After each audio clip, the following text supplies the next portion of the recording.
कृष्णपस्थाय भूतले श्रीमते महाविष्णु गोस्वामी इति नामिनि।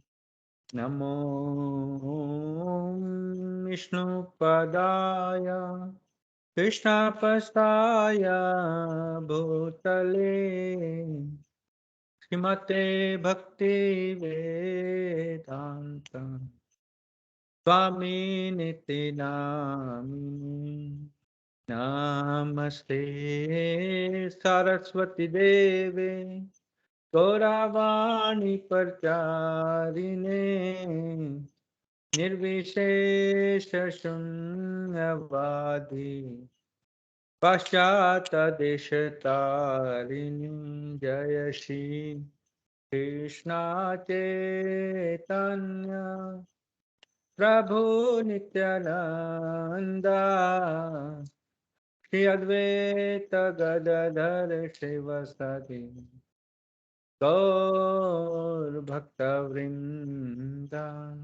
हरे कृष्ण कृष्ण कृष्ण हरे हरे, हरे राम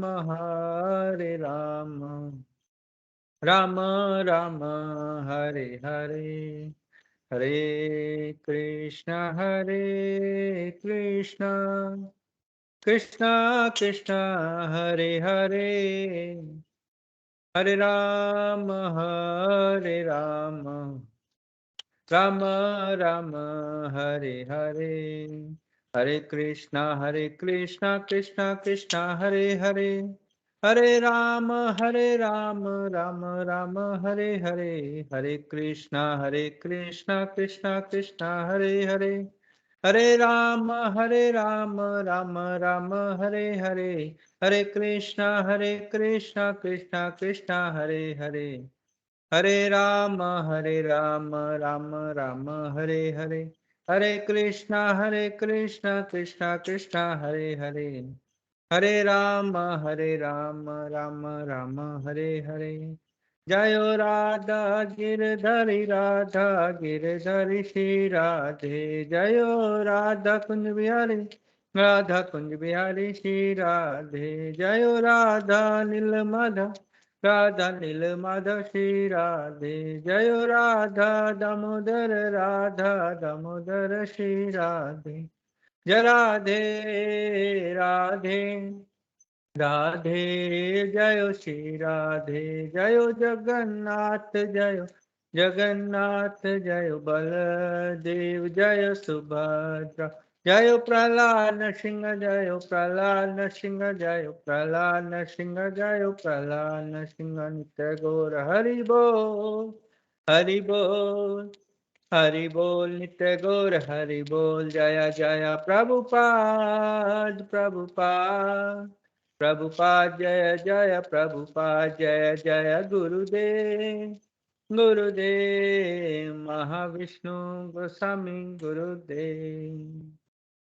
जय राधा माधव जय कुंज बिहारी, जय राधा माधव जय कुंज बिहारी, जय गोपी जन वल्लभ जय गिरिवर धारी, जय गिरिवर धारी, जय गोपी जन वल्लभ जय गिरिवर धारी, जय गिरिवर धारी, जय जशोदानंदन जय ब्रजन रंजन, जय जशोदानंदन जय ब्रजन रंजन, जय जशोदानंदन जय ब्रजन रंजन, जय यमुना तिरवनचारी जय कुंज बिहारी। जय यमुना तिरवनचारी जय कुंज बिहारी। जय राधा माधव जय कुंज बिहारी। जय राधा माधव जय कुंज बिहारी। हे गोविंद हे गोपाल केशव माधव दीन दयाल। हे गोविंद हे गोपाल केशव माधव दीन दयाल। दीन दयाल प्रभु दीन दयाल। दीन दयाल प्रभु दीन दयाल। दीन दयाल प्रभु दीन दयाल। दीन दयाल प्रभु दीन दयाल। श्याम सुंदर कन्हैया लाल केशव माधव दीन दयाल। श्याम सुंदर कन्हैया लाल केशव माधव दीन दयाल। दीन दयाल प्रभु दीन दयाल। दीन दयाल प्रभु दीन दयाल। हे गोविंद हे गोपाल केशव माधव दीन दयाल। हे गोविंद हे गोपाल केशव माधव दीन दयाल। हरे कृष्णा कृष्णा कृष्णा हरे हरे। हरे राम राम राम हरे हरे। हरे कृष्णा कृष्णा कृष्णा हरे हरे। हरे राम राम राम हरे हरे। हरे कृष्णा कृष्णा कृष्णा हरे हरे। हरे राम राम राम हरे हरे। जय। ओम विष्णुपाद परमहंस परिव्रजकाचार्य स्तोत्र श्री श्रीमद् चरणारविंद भक्तिवेदांत स्वामी जगद्गुरु श्रील प्रभुपाद की जय। ओम विष्णुपाद परमहंस परिव्रजकाचार्य स्तोत्र श्री श्रीमद् भक्तिवेदांत सरस्वती गोस्वामी महाराज ठाकुर श्रील प्रभुपाद की जय। प्रेम से कहो जय श्री कृष्ण चैतन्य प्रभु नित्यानंद श्री अद्वैत गदाधर शिवस आदि गौर भक्तवृंद की जय। षड गोस्वामी की जय। गुरु शिष्य परंपरा की जय। इस्कॉन फाउंडर आचार्य एसी भक्तिवेदांत स्वामी जगद्गुरु श्रील प्रभुपाद की जय। शिला गुरुदेव महाविष्णु गोसाई महाराज की जय। नामाचार्य शिला हरिदास ठाकुर की जय। नित्य गौर प्रेमानंदे हरि हरि बोल। All glories to assembled devotees Hare Krishna. All glories to assembled devotees Hare Krishna. All glories to Shri Gauranga Srila Prabhupada शिला गुरुदेव की जय। नमो विष्णुपदाय कृष्ण प्रस्ताय भूतले श्रीमद् महाविष्णु गोस्वामी नामने। नमो विष्णुपदाय कृष्ण प्रस्ताय भूतले श्रीमद् भक्तिवेदांत स्वामी नामने। नमस्ते सारस्वती देव गौरवाणी प्रचार। जय शिला गुरुदेव की जय। शिला प्रभुपाद की जय। हरे कृष्णा। प्रिय भक्तों प्रिय मित्रों, आपका आज के हरे कृष्णा वीकेंड हरियाणा के प्रोग्राम में स्वागत है। जैसा कि आप जानते हैं, ये प्रोग्राम हरे कृष्णा वीकेंड नामक संस्था जो न्यूजीलैंड की संस्था है उनके द्वारा आयोजित किए जाते हैं। और इस संस्था की स्थापना 19 अप्रैल 2002 को श्रीमान अम्बरीश दास प्रभु जी और उनकी पत्नी श्रीमती पूर्ण प्रज्ञा देवी दासी माता जी और उनके सुपुत्र श्रीमान कृष्ण समर्पण कृष्णदास द्वारा उनके गुरुदेव पूज्य गुरुदेव परम पूज्य महाविष्णु गोसाई महाराज की आज्ञा पाकर उन्होंने ये संस्था की स्थापना की थी। तो उनके ही मार्गदर्शन में और उनके ही शिक्षा के द्वारा मैं प्रोग्राम कर पा रहा हूँ। तो इसके लिए मैं हृदय से प्रभु जी का और उनके परिवार का बहुत हृदय से धन्यवाद प्रकट करता हूँ। थैंक यू प्रभु जी। हरे कृष्ण। तो जैसा कि आप जानते हैं कि हम ये जो पुस्तक है कृष्ण की ओर, शिला प्रभुपाद जी की पुस्तक है। ये छोटी सी पुस्तक है, इसके 3 अध्याय हैं, ज्यादा अध्याय नहीं है। शिला प्रभुपाद जी हैं और इसका हम दूसरा अध्याय पढ़ रहे हैं, जिसका नाम है सर्वत्र और सदा कृष्ण का दर्शन। मतलब हर जगह और हर समय भगवान कृष्ण का दर्शन कैसे किया जा सकता है। तो इसका अध्याय का हमने पहला भाग पढ़ा था पिछले शनिवार को, तो आज हम उससे आगे पढ़ेंगे। लेकिन उससे पहले हम मंगलाचरण करते हैं। जो ये प्रार्थना है इसको कृपया ध्यान पूर्वक सुनिएगा और इस पर ध्यान दीजिएगा। ये बहुत ही पावरफुल प्रार्थना है भगवान को और अपनी जो परंपरा है, गुरु शिष्य परंपरा, उनके चरणों में। ओम नमो भगवते वासुदेवाय। ओम नमो भगवते वासुदेवाय। ओम नमो भगवते वासुदेवाय। ओम अज्ञानं तिमिरन्धस्य ज्ञानञ्जनशलाकया चक्षुर्मृतं येन तस्मै श्रीगुरुवे नमः। श्रीचैतन्यमनोभीष्टं स्थापितं येन भूतले स्वयं रूपा कदा मह्यं ददाति स्वपदान्तिकम्। वन्देऽहं श्रीगुरो श्रीयुतापदकमलं श्रीगुरून् वैष्णवांश्च। श्रीरूपं साग्रजातं सहगणा रघुनाथं वितं तं सजीवं साद्वैतं सावधूतं परिजनसहितं कृष्णचैतन्यदेवम्। श्री राधा कृष्ण पदान सहगणा ललिता श्री विशाखान्वितांश्च। हे कृष्णा करुणा सिंधु दीनबंधु जगतपते गोपेशा गोपिका कांता राधा कांता नमोस्तुते। तप्त कांचन गौरांगी राधे वृंदावनेश्वरी वृषभानुसुते देवी प्रणमामि हरिप्रिये। वाञ्छकल्पतरुभ्यश्च कृपा सिन्धुभ्येव च पतितानां पावनेभ्यो वैष्णवेभ्यो नमो नमः। नमो ओं विष्णुपदाय कृष्णपृष्ठाय भूतले श्रीमते महाविष्णु गोस्वामिन्निति नामिने।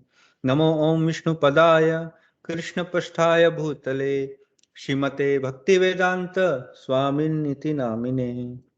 नमस्ते सारस्वती देवे गौरवाणी प्रचारिणे निर्विशेष शून्यवादी पाश्चात्य देश तारणे। जय श्री कृष्ण चैतन्य प्रभु नित्यानंद श्री अद्वैत गदाधर श्रीवास आदि गौर भक्त वृंद। हरे कृष्ण कृष्ण कृष्ण हरे हरे, हरे राम राम राम हरे हरे। हरे कृष्ण कृष्ण कृष्ण हरे हरे, हरे राम राम राम हरे हरे। नारायण नमस्कृत्य नरं चैव नरोत्तमं देवीं सरस्वतीं व्यासं ततो जयमुदीरयेत्। नष्टप्रायश्च भद्रेषु नित्यं भागवत सेवया भगवती उत्तम श्लोके भक्तिर्भवति नैष्ठिकी। हरे कृष्ण कृष्ण कृष्ण हरे हरे, हरे राम राम राम हरे हरे। जय जगत गुरु शिला प्रभुपाद की जय। शिला गुरुदेव महाविष्णु गोसाई महाराज की जय। Bhagavad Gita as it is की जय। श्रीमद् भागवतम पुराण की जय। नित्य गौर प्रेमानंदे हरि हरि बोल। हरे कृष्ण। तो इस अध्याय में हमने जो पहले पढ़ा है कि हम जो भी कार्य करते हैं उसकी भावना पर हमें ध्यान देना है कि किस भावना से हम वो कार्य करते हैं, क्योंकि अंतिम जो हमारे हाथ में है कि हम किसी चीज को बदल सकते हैं वो है हमारी भावना। हम दूसरों को नहीं बदल सकते, हम बाहर की परिस्थितियों को कंट्रोल नहीं कर सकते, हम कुछ भी कंट्रोल नहीं कर सकते। सिर्फ हमारे हाथ में क्या है, हमारी भावना, कि हम अपनी भावना को कृष्णमय बनाएं। तो इसको इसीलिए नाम दिया गया है कृष्ण भावना अमृत। तो वो कैसे बनाना है, क्योंकि जब तक हमारी वो भावना नहीं होगी तब तक हम सर्वत्र और सदा भगवान का दर्शन नहीं कर सकते, क्योंकि हमारी भावना तो फिर हमारी इंद्रिय तृप्ति में रहेगी। तो इस पर ही जो शिला प्रभुपाद ये जो पुस्तक लिखी है और बता रहे हैं, तो आगे क्या लिखते हैं कि शांति के सिद्धांत का प्रयोग उन्हें नहीं करना आता। किन्हें? क्योंकि ये हम जो पिछले सप्ताह से पढ़ते आ रहे हैं कि संसार में जो इतने दंगे होते हैं, फसाद होते हैं और एक देश दूसरे देशों के ऊपर हमला करते हैं, तो उनको ये शांति का जो असली जो महत्व है, जो सिद्धांत है, वो उनको नहीं आता है प्रयोग करना। संयुक्त राष्ट्र संघ अनेक वर्षों से शांति के लिए यत्न कर रहा है, किंतु युद्ध अब भी हो रहे हैं। तो संयुक्त राष्ट्र संघ, आपने नाम सुना होगा, यूनाइटेड नेशन, न्यूज में भी आता है सब जगह। वो एक पूरा एक संस्था बनी हुई है जो ये देखती है कि कहीं युद्ध ना हो, कोई हमला ना करे बिना वजह से दूसरा देश किसी दूसरे देश के ऊपर, लेकिन वो उसको रोक नहीं पाते हैं। अभी भी हम देखते हैं यूक्रेन में युद्ध चल रहा है और इधर मिडल ईस्ट में, इजराइल में तो चलता रहता है। तो हर जगह संसार में कहीं ना कहीं युद्ध चल रहा है। तो इसका एक श्लोक है भगवत गीता में 10वें अध्याय का 39वां श्लोक। यच्चापि सर्वभूतानां बीजं तदहम अर्जुन न तदस्ति विना यतस्य अन्मया भूतम चराचरम। अर्थात, हे अर्जुन, समस्त प्राणियों का मूल बीज मैं हूं। जगत में चर अथवा अचर ऐसा कुछ भी नहीं है जिसका अस्तित्व मेरे बिना संभव हो सके। भगवत गीता 10वें अध्याय का 39वां श्लोक। तो इस श्लोक में भगवान जो बता रहे हैं कि समस्त प्राणियों का बीज मैं हूं, मतलब सभी जो हैं वो भगवान से ही आए हैं। मूल बीज जो हैं वो भगवान है। इसलिए आपने सुना होगा, कहा जाता है परम पिता परमेश्वर। तो परमेश्वर रूप में भगवान कृष्ण हर एक के हृदय में बैठे हुए हैं और वो जीवात्मा का साथ कभी नहीं छोड़ते। तो इस प्रकार श्री कृष्ण चराचर संपूर्ण जगत के स्वामी हैं, प्रत्येक फल के अंतिम भोक्ता और लाभ पाने वाले हैं। ये असल में हमने पहले पढ़ चुके हैं, भोक्ता राम यज्ञ तपसाम, 5वें अध्याय का 29वां श्लोक है। और यहाँ शिला प्रभुपाद ये बता रहे हैं कि भगवान कृष्ण ही अंतिम भोक्ता है, मतलब उनको ही सब कुछ जाता है, जो भी हम कुछ करते हैं उनको ही समर्पण होता है। हम अपने को अपने परिश्रम के फल का स्वामी मान तो सकते हैं, किंतु यह एक भ्रम मात्र है।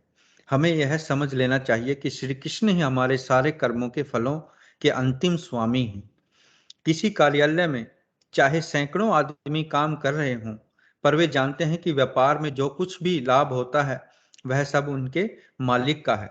जैसे बैंक का खजांची यदि यह सोचने लगे, ओह मेरे पास तो बहुत सा धन है, मैं इसका स्वामी हूं, इसे मैं घर ले जाऊं, बस तुरंत ही उसके लिए विपत्ति की शुरुआत हो जाती है। तो यहाँ शिला प्रभुपाद दो उदाहरण देते हैं कि जैसे अगर हम किसी ऑफिस में काम करते हैं, किसी कंपनी में काम करते हैं, तो उस कंपनी में हम परिश्रम करते हैं। जैसे मैं यहाँ नौकरी करता हूँ, तो एक बहुत बड़ी कंपनी है, उस कंपनी में मैं काम करता हूँ सुबह से लेकर शाम तक, और उसके बदले में मुझे तनख्वाह मिलती है। लेकिन वो कंपनी बहुत प्रॉफिट कमाती है, तो जो लाभ होता है वो उस कंपनी के मालिक का है। तो जो मैं काम कर रहा हूँ, मैं परिश्रम कर रहा हूँ, अंततः उसका जो बड़ा लाभ है, अंतिम लाभ है, वो कंपनी के मालिक को जाता है। अगर सपोज करो एक टाइम पे उस कंपनी में के पास काम ना हो, तो उसका जो नुकसान है वो भी उसके मालिक का होगा। मेरा तो कुछ नहीं है, क्योंकि मुझे तो जो कंपनी ने कॉन्ट्रैक्ट लिखा हुआ है उसके अकॉर्डिंग मुझे उतनी तनख्वाह मिलनी है, चाहे काम हो या ना हो। तो जो मैं परिश्रम कर रहा हूं, जो मैं काम कर रहा हूं, उसका अंतिम लाभ कंपनी के मालिक का है। इसी प्रकार दूसरा उदाहरण है कि जैसे बैंक में हम जाते हैं, तो बैंक में जब हम पैसे निकलवाते हैं, जमा कराते हैं, तो बैंक में खजांची होता है। खजांची मतलब जो कैशियर होता है, उस जिसके पास हम कैश जमा कराते हैं, तो वो दिन में कितना कैश हैंडल करता है ना, उसके हाथों से कितना कैश आता है जाता है। अगर वो ये समझे कि ये सारा पैसा तो मेरा है, पैसे तो ये बैंक का है, लेकिन अगर वो समझे कि सारा पैसा मेरा है और घर ले जाए, तुरंत ही उसके लिए विपत्ति खड़ी हो जाएगी। विपत्ति मतलब उसको पुलिस पकड़ लेगी, है ना, ये तो गैर कानूनी है। तो इसलिए जो ये दो उदाहरण हैं, इससे हम समझ सकते हैं कि जो जो कुछ भी संसार में है वो भगवान कृष्ण का है, और यदि हम अपने समझेंगे और अपना समझकर उसका प्रयोग अपनी इंद्रियों के लिए करेंगे, तो फिर हमारे लिए विपत्ति खड़ी होगी। तो यदि हम सोचते हैं कि जो धन हमने एकत्र किया है वह हम अपनी इंद्रियों की तुष्टि के लिए उपयोग कर सकते हैं, तो समझना चाहिए हम काम भाव से कर्म कर रहे हैं। किंतु यदि हम यह समझ लें कि हमारे पास जो कुछ है वह सब श्री कृष्ण का है, तो हम मुक्त हैं। वही धन हमारे हाथों में हो सकता है, पर अपने को उसका स्वामी समझते ही हम माया के वश में चले जाते हैं। तो यहाँ हम एक ध्यान देने योग्य बात है कि शिला प्रभुपाद बता रहे हैं कि हमारे पास धन हो सकता है, हमारे पास बहुत वैभव हो सकता है, धन संपत्ति जमीन जायदाद हो सकती है, लेकिन अगर हम जैसे ही इसको समझेंगे कि ये मेरा है और मैं उसको अपनी इंद्रिय तृप्ति में लगाऊंगा, उसी समय ही मैं माया में हो जाऊंगा। माया में मतलब माया के प्रभाव में।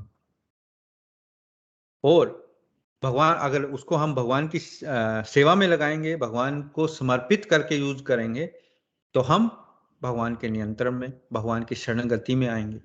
और जो हमें होना है, जो ही हमारी नेचुरल प्राकृतिक जो हमारी स्थिति है, वो यही है कि हम भगवान के आश्रित हैं, ना कि माया के। माया तो हमें भ्रमित करती है, वो हमें बताती कि हम स्वतंत्र हैं, भगवान क्या है, मैं काम कर रहा हूं तो पैसा तो मेरा ही है ना, तनख्वाह मुझे मिल रही है तो मेरा मेरा पैसा है, मेरी जायदाद है। ये एक भ्रम है। अगर देखा जाए कि जमीन जायदाद तो ये पहले किसी और की थी, अब मेरी है, मेरे बाद किसी और की है, हो जाएगी। तो अल्टीमेटली किसकी है? अल्टीमेटली तो भगवान की है ना। अंतिम जो मालिक हैं वो तो भगवान है। जैसे फैक्ट्री का, कंपनी का उदाहरण दिया गया। तो जो मनुष्य इस भाव में स्थित है कि सब पदार्थ श्री कृष्ण के हैं, वही यथार्थ पंडित है, मतलब वही समझदार है, बुद्धिमान है। एक श्लोक आता है, ईशोपनिषद नामक एक छोटा सा उपनिषद है, ईशोपनिषद। उसका पहला श्लोक है, ईशावास्यम इदं सर्वं यत्किंचा जगतां जगत् तेन तक्तेन भुंजिता मा गृधा कस्य स्वधिनम। अर्थात इस ब्रह्मांड में जड़ चेतन जो कुछ है, उस सब पर परमेश्वर का नियंत्रण और आधिपत्य है। मनुष्य को वही वस्तु ग्रहण करनी चाहिए जो ईश्वर ने उसकी आवश्यकता के अनुसार उसे दी है। दूसरी वस्तुओं को यह भली भांति जानते हुए कि वे किसकी हैं स्वीकार नहीं करना चाहिए। ये ईशोपनिषद का पहला मंत्र है। तो इसमें बताया गया कि सब कुछ जो जड़ चेतन, चाहे ये मैं कंप्यूटर यूज कर रहा हूं, चाहे ये माइक यूज कर रहा हूं, चाहे कुछ भी यूज कर रहा हूं, ये जड़ है, ये भी भगवान का है। और अब हम इसको भगवान की सेवा में लगा रहे हैं। कैसे? भगवान के नाम की चर्चा करके, है ना, भगवान के कीर्तन गा के, भगवान का कीर्तन सुन के, भजन सुन के। तो अगर हम इसको भगवान की तरफ लगाएंगे तो ये सब कुछ हमें माया में नहीं धकेलेगा। लेकिन जैसे ही हम अपनी इंद्रिय तृप्ति के लिए करेंगे, है ना, अब मैं बोलूंगा तो फिर आपको लगेगा कि मैं बार बार इसी पे ही जोर देता हूं कि जैसे सोशल मीडिया है उसको हम यूज करते हैं, लेकिन ये एक सत्य है। तो इसको समझने के लिए बहुत गहराई से हमें सोचना पड़ेगा कि हम कैसे ये भावना अपने अंदर उत्पन्न करें। वैसे तो ये भावना नेचुरल है, हमारे आत्मा की तो ये नेचुरल स्थिति है ना, लेकिन उसको हम माया की वजह से कवर हो गई है। तो इसलिए हम ये भावना हमारे अंदर नहीं आती इजी से। तो ईशावास्य अर्थात प्रत्येक वस्तु कृष्ण की है, यह भावना फिर से जागृत करनी चाहिए। केवल व्यक्तिगत स्तर पर ही नहीं, अपितु राष्ट्रीय और अखिल ब्रह्मांड के स्तर पर भी, तभी शांति स्थापित होगी। अब एक देश दूसरा देश के खिलाफ क्यों लड़ रहा है? क्यों उन्होंने हमला किया हुआ है? मतलब खाली एक देश या अखिल पूरे विश्व के स्तर पर अगर शांति बनाए रखनी है, तो ये ईशावास्यम इदम सर्वम, ये जो सिद्धांत है, ये हमें समझना पड़ेगा। कि सब कुछ जड़ चेतन भगवान का है। ईशावास्यम इदम सर्वम। तो हम प्राय मानवतावादी एवं परोपकारी कार्य करने की मनोवृत्ति दर्शाते हैं। अपने परिवार और अपने देशवासियों और संसार के सभी देशवासियों के साथ मैत्री भाव रखने का प्रयत्न करते हैं, किंतु यह मनोवृत्ति गलत सोच पर आधारित है। हमारे वास्तविक मित्र केवल श्री कृष्ण ही हैं, और यदि हम अपने परिवार, राष्ट्र या समस्त विश्व को लाभ पहुंचाना चाहते हैं तो हमें उन्हीं के लिए कार्य करना होगा। यदि हम अपने परिवार की कुशलता चाहते हैं तो हमें प्रत्येक सदस्य को कृष्ण भावनामय बनाने का प्रयत्न करना चाहिए, क्योंकि हम सब चाहते हैं ना कि मेरा परिवार खुश रहे, ठीक रहे, कुशल रहे। हम अपने परिवार की हमेशा ही भला चाहते हैं। तो असली भला क्या है? असली भलाई तो यही है ना कि वो भी कृष्ण भावनामृत बने, कृष्ण भावना भवित बने, उनकी भावना भी ये भगवान में लगे। लेकिन क्या ये संभव है? क्योंकि परिवार वाले तो सुनेंगे नहीं। वो कहेंगे कि क्यों ज्ञान फैल रहा है। अगर वो किसी परिवार वाले को तुम आप बताओगे कि ऐसे ऐसे है, तो वो उल्टा हमें ही बताएंगे कि ये ज्ञान हमें मत सिखाओ, हम मेरे सामने ही तुम पले बड़े हो, मेरे सामने ही तुमने सारे गलत काम किए हैं। तो इसका क्या मतलब? तो हम कैसे अपने परिवार को कर सकते हैं? सबसे पहले इसका मतलब ये है कि हमें अपने आप को बदलना है।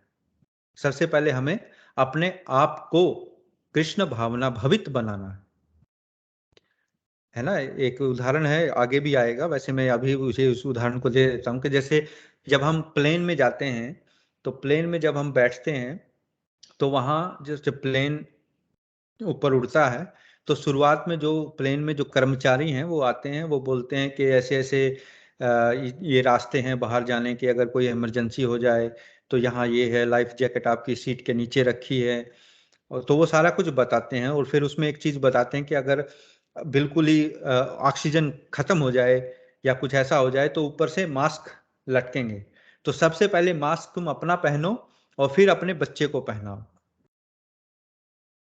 तो क्या मतलब? इसका मतलब कि सबसे पहले हमें अपने आप को बचाना है, तभी तो हम दूसरों को बचाएंगे। तो इसलिए जब ये यहाँ हमें समझना पड़ेगा कि हमें पहले खुद कृष्णा भावना भवित होना पड़ेगा। हमें अपनी भावना पहले चेंज करनी पड़ेगी, तब हमें वो देखकर दूसरे लोग चेंज हो सकते हैं। हम जबरदस्ती या किसी को ऐसे नहीं कह सकते कि हाँ तुम गलत हो। तो इससे उनका अहंकार, क्योंकि हम सब में अहंकार भरा पड़ा है, तो अहंकार, ईगो हर्ट होती है। तो ईगो जो है वो बहुत बड़ी एक क्या कहते हैं उसको, बहुत बड़ी चीज हो गई है सभी में। इसीलिए इवन के माँ बाप भी अपने बच्चे को नहीं बोल सकते आज के जमाने में। तो संसार में अनेक मनुष्य अपने परिवार को लाभ पहुंचाने का प्रयत्न कर रहा है, किंतु दुर्भाग्य से वे सफल नहीं हो पाते। वे नहीं जानते कि वास्तविक समस्या क्या है। जैसे कि श्रीमद् भागवतम कहता है कि मनुष्य को तब तक माता पिता या गुरु नहीं बनना चाहिए जब तक कि वह अपने आश्रित को मृत्यु रूपी भौतिक प्रकृति के बंधन से छुड़ाने की क्षमता न रखता हो।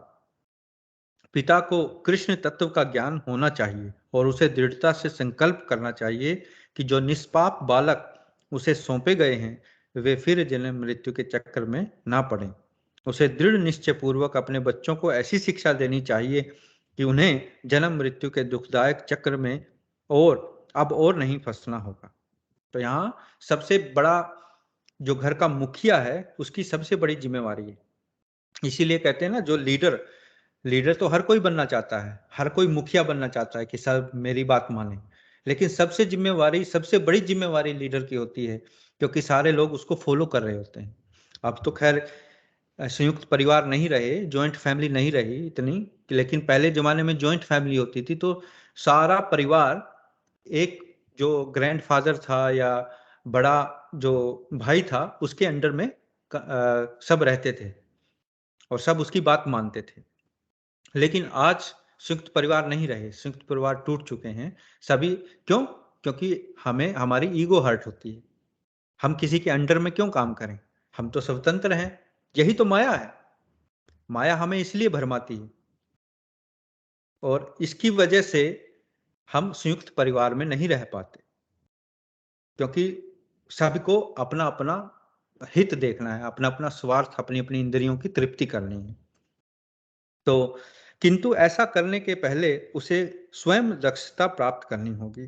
यदि वह कृष्ण भावनामृत में ऐसी दक्षता प्राप्त कर लेता है, तो वह न केवल अपने बच्चों को की ही सहायता करता है, अपितु अपने समाज और राष्ट्र की भी सहायता कर सकता है।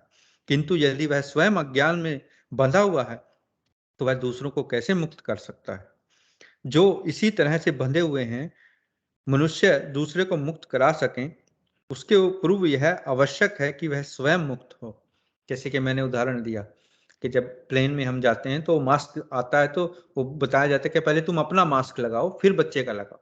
तो पहले तुम खुद कृष्ण भावना भवित हो, तब तुम अपने परिवार वालों को और किसी और को बता सकते हो। वास्तव में कोई भी व्यक्ति मुक्त नहीं है। प्रत्येक व्यक्ति भौतिक प्रकृति के अधीन है, परंतु जो श्री कृष्ण की शरण में आ गया है, उसे माया छू नहीं सकती। समस्त मनुष्यों में वही मुक्त मनुष्य है। यदि कोई व्यक्ति सूर्य के प्रकाश में खड़ा है, तो उसे उससे उसके अंधकार में होने का प्रश्न ही नहीं उठता। किंतु यदि कोई व्यक्ति कृत्रिम प्रकाश में है, तो वह प्रकाश टिमटिमाकर बुझ भी सकता है। श्री कृष्ण सूर्य के समान हैं। वे जहां भी विद्यमान रहते हैं, वहां अंधकार और अज्ञान के होने का प्रश्न नहीं उठता। तो यहाँ श्रील प्रभुपाद भगवान की शरण को सूर्य के समान बता रहे हैं कि जैसे हम अगर सूर्य में खड़े हो जाएं, तो अंधकार का तो सवाल ही नहीं उठता है। तो हम अंधकार में कैसे हो जाएंगे? और अगर हम किसी जैसे प्राकृतिक किसी रोशनी में खड़े हों, तो वो बुझ भी सकती है, तो फिर अंधकार छा जाएगा। तो इसलिए हमें भगवान की शरण में जाना जरूरी है। बुद्धिमान महात्मा लोग इस बात को समझते हैं। तो एक बहुत फेमस श्लोक है। असल में जैसे ऐसे एक बीज होता है, वो बीज से पौधा उगता है और फिर बड़ा वृक्ष बनता है। तो ऐसे ही श्रीमद् भागवतम और श्रीमद् भगवत गीता, इनमें अनेक श्लोक हैं। श्रीमद् भागवतम में 18,000 से ज्यादा कुछ श्लोक हैं, और श्रीमद् भगवत गीता में 700 श्लोक हैं। तो उन 700 श्लोकों में श्रीमद् भगवत गीता का जो 10वां अध्याय है, उसके 4 श्लोक हैं। 10वें अध्याय का 8वां, 9वां, 10वां, 11वां, ये 4 श्लोक ये बीज माने गए हैं। ये बीज श्लोक हैं, और इन श्लोकों को हमें असल में कंठस्थ करना चाहिए। हमें रोज पढ़ना चाहिए, रोज इनका प्रैक्टिस करनी चाहिए, ताकि हमें बिल्कुल याद हो जाए। और इसका जो पहला श्लोक है वो ये है, अहम सर्वस्य प्रभवो मत्तः सर्वं परिवर्तते इति मत्वा भजन्ते माम बुद्ध भाव समन्विताः। अर्थात वासुदेव रूप में मैं ही समस्त आध्यात्मिक एवं भौतिक जगत की उत्पत्ति का कारण हूँ। प्रत्येक वस्तु मुझसे ही उद्भूत है। जो बुद्धिमान लोग यह पूर्णतः जानते हैं, वे भक्ति भाव से मुझे भजते हैं और सच्चे हृदय से मेरी पूजा करते हैं। तो इस श्लोक में भगवान कह रहे हैं कि सब कुछ मेरे से आता है। अहम सर्वस्य प्रभावो मत्तः सर्वम परिवर्तते इति मत्वा भजन्ते माम बुद्ध भाव समन्विता। इति मत्वा मतलब जो ये मति रखता है, भजन्ते माम इस मति से मुझे भजता है, बुद्ध भाव समन्विता, बुद्ध बुद्ध मतलब बुद्धिमान हो जाता है। इस श्लोक में बुद्ध शब्द प्रयुक्त हुआ है, जो बुद्धिमान या विद्वान मनुष्य का निर्देश करता है। उसका लक्षण क्या है? वह जानता है कि श्री कृष्ण इस संपूर्ण सृष्टि के उद्गम हैं। उद्गम मतलब जिनसे सब कुछ आता है। वह समझता है कि वह जो कुछ भी देखता है वह कृष्ण से उत्पन्न हुआ है। इस भौतिक जगत में यौन जीवन सबसे महत्वपूर्ण तत्व है। काम भाव सभी जीवों में पाया जाता है। ऐसा प्रश्न हो सकता है कि यह काम भाव वस्तुतः कहां से आता है? बुद्धिमान मनुष्य समझता है कि यह काम भावना श्री कृष्ण में विद्यमान है, और यह व्रज की गोपिकाओं के साथ उनके संबंधों में प्रकट होती है। इस भौतिक जगत में जो कुछ भी पाया जाता है वह श्री कृष्ण में भी परिपूर्ण रूप से पाया जाता है। अंतर यह है कि इस भौतिक जगत में प्रत्येक वस्तु विकृत रूप में दिखाई देती है, लेकिन कृष्ण में यह सारी वृत्तियां एवं उनका प्रकाट्य अपने शुद्ध रूप में अध्यात्म के संबंध में पाई जाती हैं। जो इस बात को तत्व रूप से जानता है वह पूर्ण ज्ञानी है। यही तत्व है। अब कोई कहे कि जिस संसार में देखो कितना बुरा हो रहा है, कितनी चोरियां हो रही हैं, कितनी ठगियां हो रही हैं, कितने रेप हो रहे हैं, कितना आ, गलत काम हो रहे हैं, तो क्या ये भगवान सब कुछ तो भगवान से आया है, तो क्या ये भी भगवान से आया है? इसको समझने की बात है। हाँ, इसको हम कैसे समझ सकते हैं? जैसे शिला प्रपात ने उदाहरण दिया कि जो कुछ भी दिखता है वह श्री कृष्ण से उत्पन्न हुआ है। सर्वत्र और सदा कृष्ण का दर्शन इस अध्याय का नाम है। तो हम कैसे समझ सकते हैं? सबसे पहला उदाहरण कि जैसे कोई कोई भी चीज हमने देखी, जैसे कि लकड़ी का मेज है। अब हम कहेंगे देखो कितना सुंदर मेज है। अब ये भगवान से कैसे आया? इसको तो किसी बॉडी ने बनाया है। तो इसको कैसे समझें हम? इसको तो समझने के लिए तत्व तत्व क्या है कि हम समझें कि ये लकड़ी कहाँ से आई। सबसे पहले बॉडी ने तो इसको बनाया है ना, काट कूट के, लेकिन उसके लिए लकड़ी भी तो चाहिए ना। तो लकड़ी कहाँ से आई? लकड़ी पेड़ से आई। पेड़ कहाँ से आया? पेड़ प्रकृति से आया। प्रकृति किसकी है? भगवान की है। तो हुआ ना ये भगवान के, भगवान से उत्पन्न। तो ये हमें देखने का नजरिया, ये भावना जो है ना, कृष्ण भावना, हमें ऐसे डेवलप करनी पड़ती है अपने अंदर। तो क्या कि हम जब कुछ भी देखें तो हमें सिर्फ भगवान का ही स्मरण आए कि हाँ ये भगवान से आया है ना। तो हम ये कह सकते हैं कि लोग जो भगवान की चीजें हैं, प्रकृति की जो जितनी भी वस्तुएं हैं, उनको मैनिपुलेट करके, मैनिपुलेट मतलब उनमें बदलाव लाकर वो ये समझते हैं कि ये हमने बनाया है ना। जो जो पांच तत्व हैं, पृथ्वी, आकाश, जल, वायु, अग्नि, ये सब क्या कोई फैक्ट्री में बना सकता है? क्या कोई वैज्ञानिक लेबोरेटरी में इनको बना सकता है? नहीं ना। हमें वैज्ञानिक कहते हैं जी पानी H2O से आया है, हाइड्रोजन और ऑक्सीजन को मिलाओ तो पानी बनता है। तो ये हाइड्रोजन कहाँ से आई, ऑक्सीजन कहाँ से आई? और समुद्र में देखो आप, कितना बड़ा, कितना पानी है, तो कितने क्विंटल, क्विंटल तो छोड़ दो, उनका कोई माप ही नहीं है, कितना ही हाइड्रोजन और कितनी ऑक्सीजन, ये कहाँ से आई? क्या इसको कोई बना सकता है? और आजकल तो आपने देखा होगा कि हाइड्रोजन पे गाड़ियां चलने वाली हैं, तो वो हाइड्रोजन को पानी से निकालते हैं या कोई दूसरी तकनीक से वो निकाल रहे हैं, लेकिन वो सिर्फ मैनिपुलेट कर रहे हैं। वैज्ञानिक जो हैं वो मैनिपुलेट, मैनिपुलेट मतलब उसमें बदलाव कर रहे हैं चीजों को। उसको बोलते हैं टेक्नोलॉजी, तकनीक। तो उस तकनीक को से उस तकनीक के सहारे वो हमें भ्रमित करते हैं कि ये हमने बनाया है, ये वैज्ञानिकों ने बनाया है। जबकि असली क्या है कि वो सब कुछ भगवान से आ रहा है। और फिर ये तो चलो चीजें हो गई। आगे जो शिला प्रपात उदाहरण देते हैं यौन जीवन का, काम भावना। अब कोई कहे कि काम भावना ये तो कितनी गलत है, ये हमें दुख देती है, हमें फंसाती है माया में, लेकिन ये भी भगवान से आई है। क्योंकि ऐसी कोई भी वस्तु नहीं है संसार में जो भगवान से नहीं आई हो। भगवान ने चोरी भी की, माखन चोर उनको बोला जाता है। भगवान युद्ध से भी भागे, उनको रणछोड़ कहा जाता है। भगवान ने क्या क्या नहीं किया, सब कुछ उनमें है। लेकिन जैसे ही वो भौतिक जगत में आती हैं भावनाएं, वो विकृत हो जाती हैं। विकृत मतलब जैसे आप किसी तालाब के किनारे जाते हैं, तालाब के किनारे कोई वृक्ष वृक्ष लगा है। वृक्ष तो असली है, लेकिन उसकी परछाई जब पानी में आप देखते हैं तो वृक्ष हमें उल्टा दिखाई देता है। उसको कहते हैं परवर्टिड, परवर्टिड हो जाता है वो। तो ऐसे ही जितनी भी ये भावनाएं हैं वो सब भगवान में विद्यमान हैं, नहीं तो वो यहाँ क्यों आती, यहाँ कैसे होती? लेकिन भगवान में वो पूर्ण रूप से हैं, शुद्ध रूप से हैं। इसलिए जो भी कुछ भगवान करते हैं तो वो सब कुछ परफेक्ट होता है, वो अच्छा लगता है सब कुछ। सब लोग चाहते हैं कि भगवान हमारे घर चोरी करने आए माखन की। लेकिन आप चले जाओ किसी के घर, आपको डंडा मार के वहां से भगाएंगे, वो पुलिस में दे देंगे। तो ऐसा नहीं हम, क्योंकि जब वो भावनाएं जब मटेरियल वर्ल्ड में आती हैं, भौतिक जगत में होती हैं, हम में होती हैं, तो वो विकृत रूप में होती हैं। इसलिए जब जो सेक्स, ये काम भावना जो है, ये आध्यात्मिक जगत में नहीं है। ये आध्यात्मिक जगत में जो जीव का भगवान के साथ शुद्ध प्रेम है, उसका विकृत रूप है लस्ट।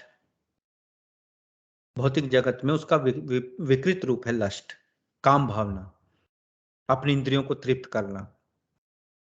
और भौतिक जगत में क्या है? भगवान कृष्ण की इंद्रियों को तृप्त करना, उनसे प्रेम करना। तो इसलिए जितनी भी भावनाएं हैं वो सारी विकृत रूप में यहाँ हम में विद्यमान है। तो यही शिला प्रभुपाद बता रहे हैं कि वो विकृत रूप में यहाँ है, लेकिन भगवान में वो शुद्ध रूप में है, परफेक्ट है। और इसी को ही अगर हम तत्व से जानेंगे, तो उस दिन हमने डिस्कस किया ना कि भगवान को तत्व से कैसे जाने, तो यही तत्व है। जब हम ऐसे जान लेंगे तो ये तत्व से जानना होता है, यही पूर्ण ज्ञान होता है। अधूरा ज्ञान क्या होता है कि भगवान ने तो कपड़े चुराए हैं गोपियों के, भगवान ने तो रासलीला की है, भगवान ने तो चोरी की है, भगवान ने तो ये किया, तो ऐसे कोई भगवान होते हैं? हम भी करेंगे। तो ये विकृत रूप है। और तत्व से ज्ञान जानना ये है कि भगवान जो है वो परफेक्ट है, जो कुछ वो करते हैं वो शुद्ध होता है। और उसका उदाहरण भी है, क्योंकि जो भगवान ने किया है उसको भगवान की लीलाएं कहते हैं। हम जो और जितने भी भक्त लोग हैं, आपको सुनने में कितना आनंद आता है भगवान की लीलाएं। उन्होंने चोरी की, उन्होंने माखन चोरी की, है ना? तो वो जो भगवान कर रहे हैं उनमें हमें आनंद आता है, लेकिन अगर हम करेंगे तो वो विकृत हो जाएगा। तो इसका एक और दो श्लोक हैं 9वें अध्याय के 13वां और 14वां, यहाँ शिला प्रभुपाद बता रहे हैं। महात्मनास्तु माम पार्थ देवीं प्रकृतिमाश्रितः भजन्ते अनन्य मनसो ज्ञात्वा भूतादि अव्ययम् सततं कीर्तयन्तो माम् यततन्तश्च दृढवता नमस्यन्तश्च मां भक्त्या नित्ययुक्ता उपासते।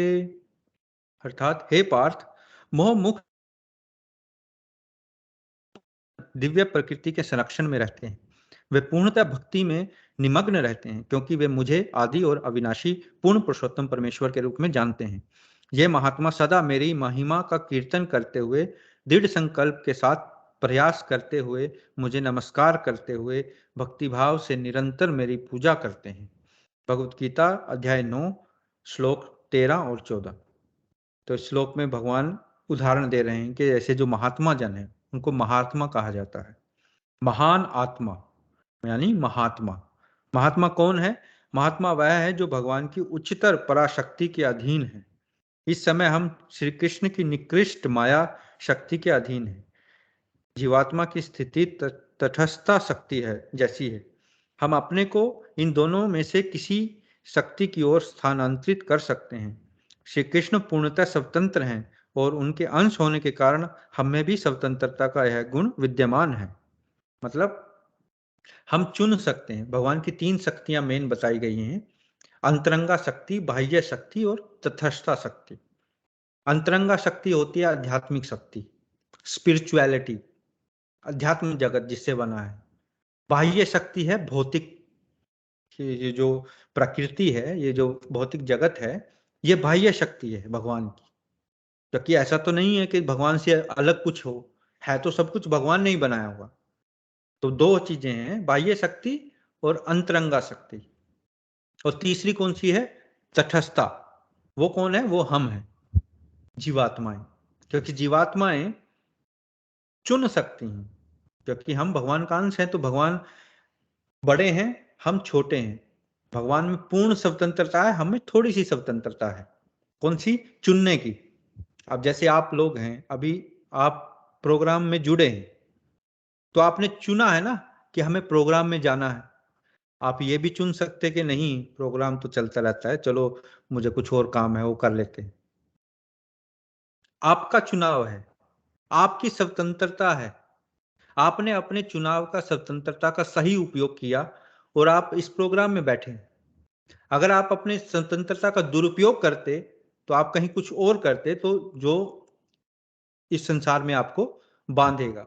और जबकि ये चुनाव से आप इस प्रोग्राम में हिस्सा ले रहे हैं और भगवान के इसके नाम की चर्चा का लाभ प्राप्त कर रहे हैं। तो ये चुनने का जो स्वतंत्रता है भगवान ने सभी प्राणियों को दी है, क्योंकि वो भगवान के अंश के रूप में हम सभी जीवात्माएं हैं। इसलिए हम चुन सकते हैं कि हमें किस शक्ति के अधीन रहना है। क्योंकि हम भगवान की उच्चतर पराशक्ति को नहीं जानते, अतः उनकी निकृष्ट माया शक्ति के अधीन रहने के अतिरिक्त हमारे पास और कोई चारा नहीं। मतलब कि ये नहीं हम कह सकते कि हम तो बस बीच में ही रहेंगे, नहीं। अगर आप इस प्रोग्राम में नहीं आते तो आप कहीं और जाते मतलब कुछ और करते। अगर आप यहाँ हैं तो यहाँ ये कर रहे हैं, हम भगवान के बारे में पढ़ रहे हैं। तो आप ये नहीं कह सकते कि मैं बीच में रहूंगा, या तो आप ये करेंगे या ये करेंगे, या तो आप माया में होंगे या आप भगवान के शरण में होंगे। इसलिए जीवात्मा को तटस्थता कहा गया है। तटस्थता मतलब तट पे बैठी हुई है, जैसे इधर भी जा सकती है इधर भी। और हाँ, ये हमारा चुनाव है, हम किसको चुने, हम भौतिक जगत को चुने या हम भगवान को चुने। कुछ दर्शन यह प्रस्तुत करते हैं कि हम जिस प्रकृति का अनुभव इस समय कर रहे हैं उसके अतिरिक्त और कोई प्रकृति नहीं है, और इससे मुक्त होने का एकमात्र उपाय है इस प्रकृति को निष्फल करके शून्यवत रिक्त हो जाना। किंतु हम शून्यवत रिक्त नहीं हो सकते, क्योंकि हम देहधारी जीव हैं। इसका अर्थ यह नहीं कि हम अपना शरीर परिवर्तन करते हैं इसलिए हम समाप्त हो जाते हैं। भौतिक प्रकृति के प्रभाव से मुक्त होने के पूर्व हमें यह समझ लेना चाहिए कि हमारा वास्तविक स्थान कहाँ है और हमें जाना कहाँ है।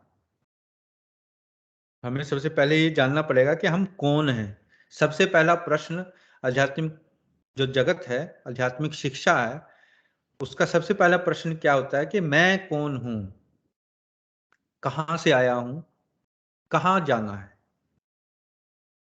है ना। अगर ये ही इन सवालों का जवाब हम नहीं पूछते हैं और ना ही हमें पता होता है तो हम पागलों की तरह इधर उधर घूमेंगे, क्योंकि पता ही नहीं है कहाँ जाना है, पता ही नहीं है क्या करना है, तो कंफ्यूजन होगा। यदि हमें यह मालूम नहीं कि हमें जाना कहाँ है तो हम यही कहेंगे, हाय हम नहीं जानते कि बढ़िया क्या है और घटिया क्या है। हम जो कुछ जानते हैं वह यही है, अतः हमें यहीं रहने दो और सड़ने दो। शिला प्रभुपाद उदाहरण दे रहे हैं कि जीव को जब तक हमें ये नहीं पता होगा ना कि हमारा अंतिम लक्ष्य क्या है, going back to Godhead, back home, back to Godhead, जो हमारा असली घर है। लेकिन हमें अगर उसके बारे में पता नहीं तो हम यही कहेंगे ना, हमें नहीं पता है, ये जो आत्मा परमात्मा की बात मेरी समझ में नहीं आती, इसको छोड़ो परे और 2 पैग लगाओ और सो जाओ। बस यही यही चल रहा है, क्योंकि लोग जानना ही नहीं चाहते।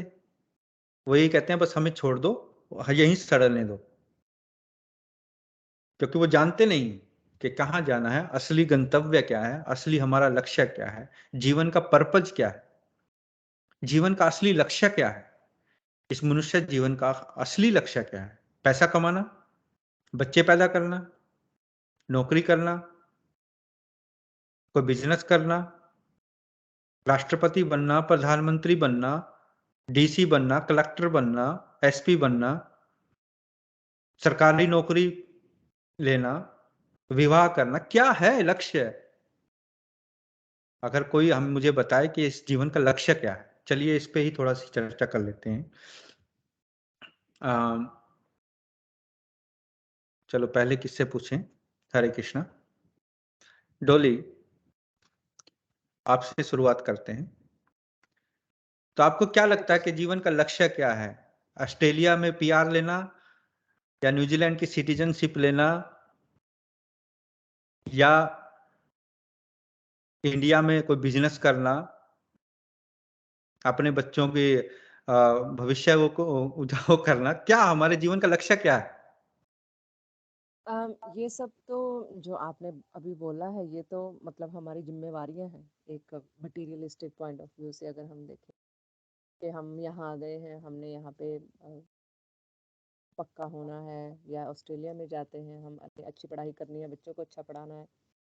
पर एंड ऑफ द डे क्या इन सब चीज़ों से हमें संतुष्टि मिलती है? तो सोचना और फिर उस पर कार्य करना कि किस चीज़ से हम अपने आप को परमानेंट सेटिस्फेक्शन दे सकते हैं। वो तो सिर्फ हम इतने दिनों से एक्सपीरियंस कर रहे हैं कि भगवान के नाम के सिवाय और किसी भी चीज़ में हमें मिल ही नहीं सकती। तो भगवान को पाना ही हमारा लक्ष्य होना चाहिए और हमें उसकी तरफ ही काम करना चाहिए हर हर वक्त। पर इतना देखते हैं कि कितना स्ट्रॉन्ग इन्फ्लुएंस है मटेरियल चीज़ों का हमारे ऊपर। तो तब उस मतलब माया जाल से निकल कर ये सब कुछ करना हमारा हमारी जिम्मेवारी है वो। ये सब दूसरी।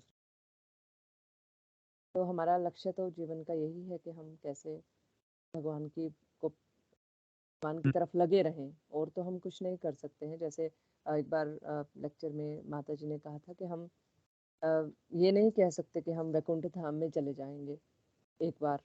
मतलब इस प्रोसेस को फॉलो करके हमें वैकुंठ धाम में जाना है, इसलिए हम कर रहे हैं।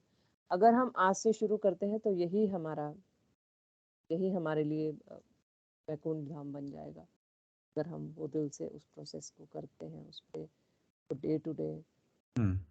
तो मतलब हम तो फिर ये जो आपने बताया कि हमारे कर्तव्य हैं, ये तो हमारी जिम्मेवारियां हैं, तो ये जिम्मेवारियां पहले हम ये जिम्मेवारियां निभा लें फिर करेंगे, ऐसे हमें सोचना चाहिए या क्या, कैसे करना चाहिए कि ये तो चलो बच्चों को अच्छी जो एजुकेशन देनी है, फिर उनकी शादियां करनी होंगी, फिर उनके बच्चे हो जाएंगे, फिर उनके बच्चों की चिंता हो जाएगी, तो ये जिम्मेवारियां कब खत्म होंगी? ये जिम्मेवारियां तो कभी खत्म ही नहीं होंगी, जिंदगी खत्म हो जाएगी। पर इन जिम्मेवारियों के साथ साथ जैसे हम अगर कहें कि इस जिम्मेवार जैसे हमारे अपने बच्चे हैं, कल को इनके बच्चे भी होंगे, अगर वो अ, अगर हम अपना जीवन ही जो है इसका रूटीन ही बदल लें, अपने जीवन दिनचर्या ही बदल लें भगवान के नाम को लेकर, तो उनको भी एंगेजमेंट मिलती है अपने आसपास के। और जो भी हमारे साथ, जैसे आप थे यहाँ पे थे पहले, तो हमारा बहुत एक प्रोसेस पूरा हम फॉलो करते थे। अब अगर जैसे अब थोड़ा बीच में कभी टूट जाता है, आरती होती है नहीं होती है, कभी बच्चों के साथ चैंटिंग करवाते हैं, मतलब ये सारा प्रोसेस जो है अगर आपने सोचा और करा तभी हो पाता है। अगर हम ये थोड़ा सा भी लूज कर दें तो सब कुछ ऐसे बिगड़ जाता है। और तो ये सब जिम्मेवारियों के साथ साथ हमें भगवान को, जैसे कहते हैं कि सेंटर में रख के उनके आसपास काम करना है।